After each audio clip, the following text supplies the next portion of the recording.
Hey ladies and gentlemen, welcome back to the channel. As always, it is Nick here, back with your daily crypto news and analysis, and today we're going to be talking about Ripple and XRP. So let's just dive in, and let's start off with this tweet here from Hasher Ventures.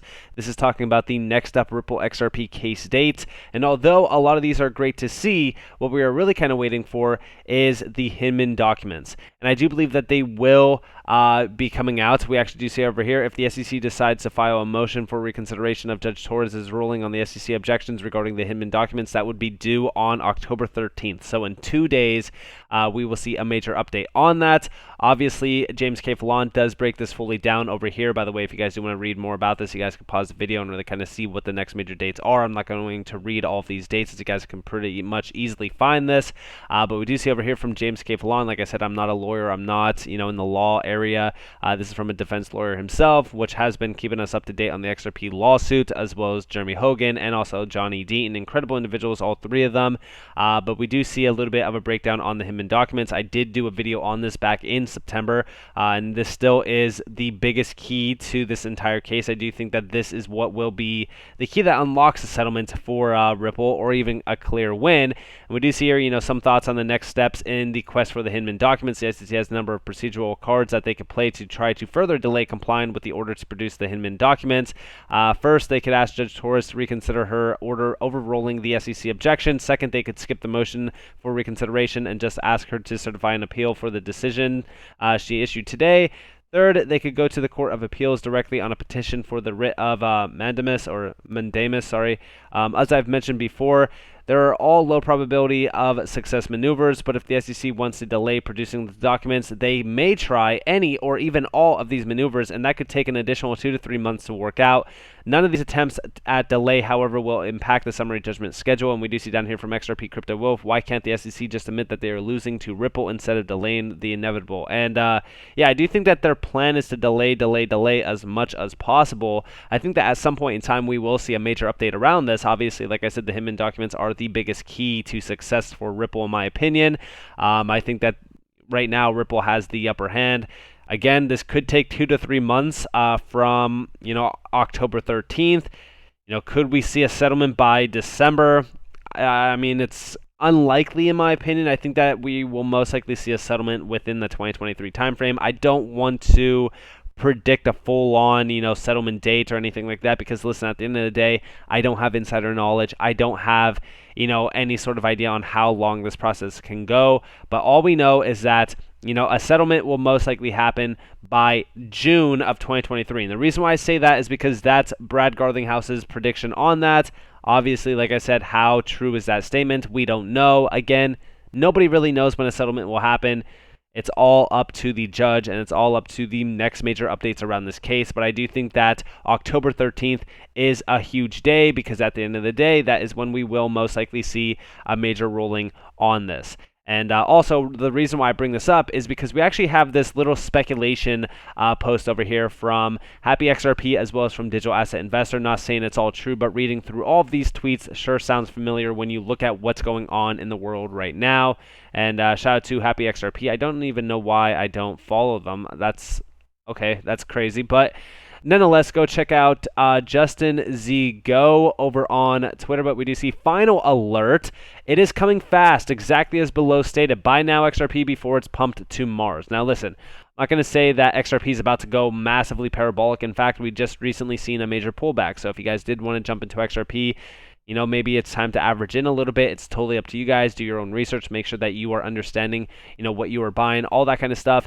But we do see down here, regulatory clarity will be the first major announcement. This will open the gates to many institutions that are waiting on the sidelines. We could easily see the market cap grow by a few $1 trillion within weeks. Next step will be the UN, IMF, and even the Fed throwing their weight behind XRP.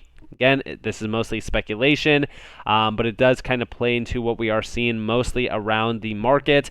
You got to understand the mission of Ripple R3 and others with XRP. This is more than just just faster remittance payments at lower cost and banking the unbanked. That's the front story. This is all about preventing a recession and a catastrophic collapse of the global financial system. And then over here, we also do see The 50 billion plus XRP left in escrow belongs to the globalist deep state, and either the IMF or BIS or UN will take full control of that escrow sooner or later, depending on when they plan on introducing the new financial system. Ripple OTC sales have stopped means boom time coming.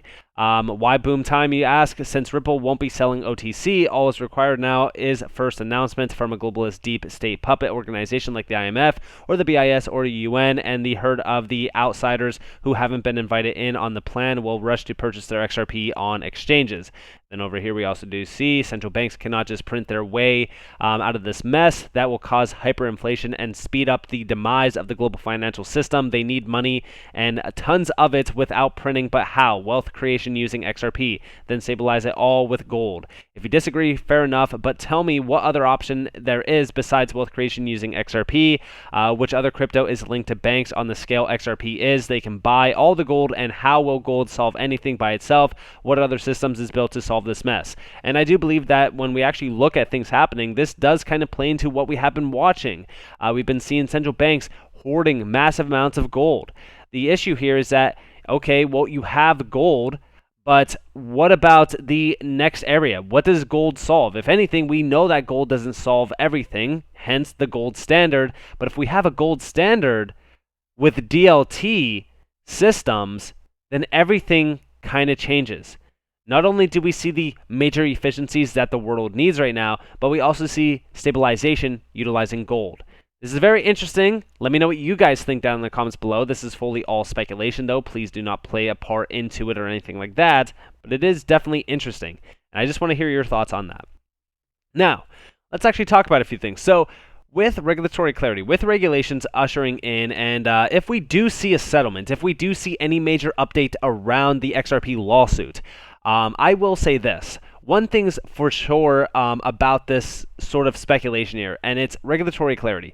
I do believe that this will open the gates to many institutions that are waiting on the sidelines. In fact, we've always talked about this. Going all the way back to January 6th of this year, we did see Raoul Pal says reasonable chance that crypto market cap could 100x by 2030. Now, I've actually talked about this many times on this channel. I do believe that Web3, with all of the major updates that we have been seeing around some major names like BlackRock, SWIFT, the UN, BIS, IMF, the World Economic Forum, many governments around the world as well. I mean, the adoption cycle of DLT has been growing rapidly, especially during this time right now. And heading into the next major bull run, I mean, things are getting very, very exciting, very, very fast.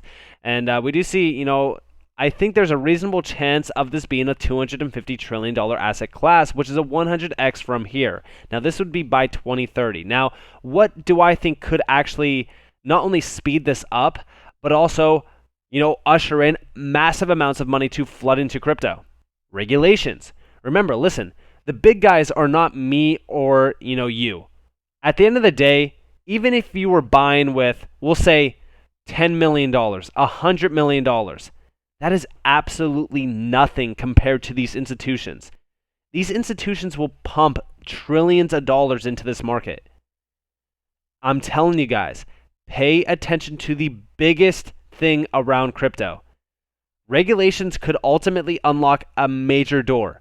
Now, I always say, please be wary of regulations though, because without proper regulations, we could essentially see this entire market killed. What do I mean by that?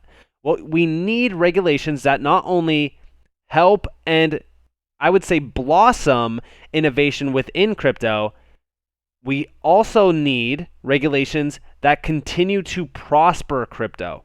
And we could ultimately see regulations that come in and take full control and basically kill the industry. Because at the end of the day, and I even said this over on my Twitter page actually earlier today, it was a quote of a Joe Rogan podcast, which is very interesting, and I think that you guys should go check out this tweet if you haven't already. I said, this speaks volumes. And it's also for the entire crypto industry as well. I think that I kind of messed up here, but I said this speaks volumes for the entire crypto industry. The government will regulate to their best interests. They don't care about retail. They care about control. And I've always said that that is, their main focus point. It's just control itself. So we got to make sure that regulations that if they do get ushered in are very prosperous for the entire crypto industry. That's why I do think that Ripple, going to bat for the entire crypto industry is great, because at the end of the day, they already have a framework that was put in place back in, or I shouldn't say put in place, but they really kind of planned it out all the way back in October of 2021, or I think it might have been November of 2021. We read over it, we looked at it, and it looks incredible. I think that, what Ripple is trying to do is great, but at the end of the day, the reason why I focus on regulation so much is because I do believe that it holds a ton of power behind it. I think that that is really going to be the potential that gets unlocked around this market, and it's going to be a multi-trillion-dollar potential that gets unlocked. We do see down here that the current market cap of crypto stands at about $2.2 trillion as of when this article was written. But there's a reasonable chance that this figure could grow to around $250 trillion if the crypto network adoption model continues to their current trajectory. And I do think that we will see it continue to, drive up in price and value, or volume as well, in regards to the adoption cycle. We do see down here that he also drew comparisons between the current benchmarks of other markets and asset classes such as equities, bonds, and real estate, noting that they all have a market cap of between $250 to $350 trillion. Again, I've always said that real estate itself will be tokenized, which is a massive $300 trillion plus market. It's huge. And then we do see down here, if I took a look at the total derivatives market, it's $1 quadrillion. I think there's a reasonable chance of this being a $250 trillion asset class, which is 100x from here, which would be the largest growth of any asset class in all of history in the shortest period of time. This is also why I say, at the end of the day, crypto is ultimately probably one of the largest, if not the largest, transfers of wealth in history. This is a huge opportunity.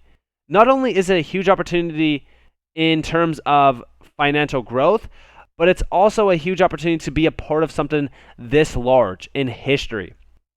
And I always say, you really got to focus on the end goal here, the end picture.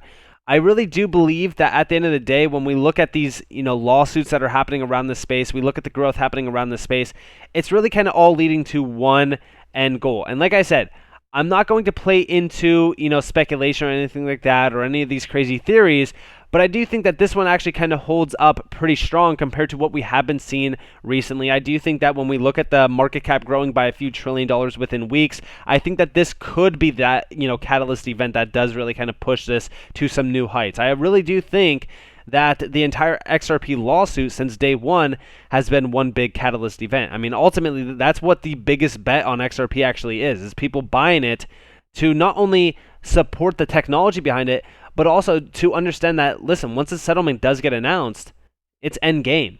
That's it.